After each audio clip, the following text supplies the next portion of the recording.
So what are we doing about school this fall? We don't know.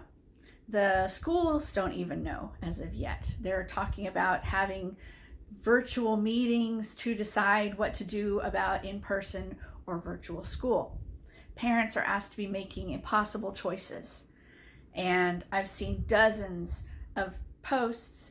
What are you going to do with your school, with your kids this year? What are you going to do with your school-age children this year? Are you putting them back into school? Are you going to try and find something else? Questions that we don't know the answers to. We hated virtual learning in the spring, and we are scared to put our kids back into school in the fall because of the COVID and the potential for either them catching the COVID with their conditions or them bringing it home to people in the house that have conditions that it might be harmful to if they catch it.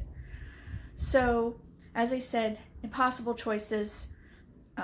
Some of the things, there's considerations. You could do the virtual school. Some of the schools are talking about doing half and half, where Monday, Wednesday, Friday they're home, and the Tuesday, Thursday they do a virtual. We don't know. And as far as homeschooling goes, it's a good option. Can we do it is the real question. And we don't even know what questions to ask as to whether or not we can even consider doing it, because the only question we can really think of is, what curriculum would you use? And nobody can answer that question because the answer is so nebulous and it's so for each person, each child. If you're worried about your kids and you're worried about what to do with them in the fall and you are considering homeschooling, we have a couple of videos and some interesting things on our website. It's called homeschoolcon.org, and usually we have conferences, and we just had one, so there's some options up there to answer questions.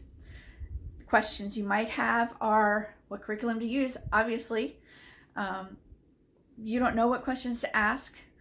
If you go to homeschoolcon.org, that's homeschoolcon.org, and it can help you figure out where to start and to figure out what kind of options you have as far as homeschooling goes. And then you can look at making an informed decision for your child's school in the fall. Thanks.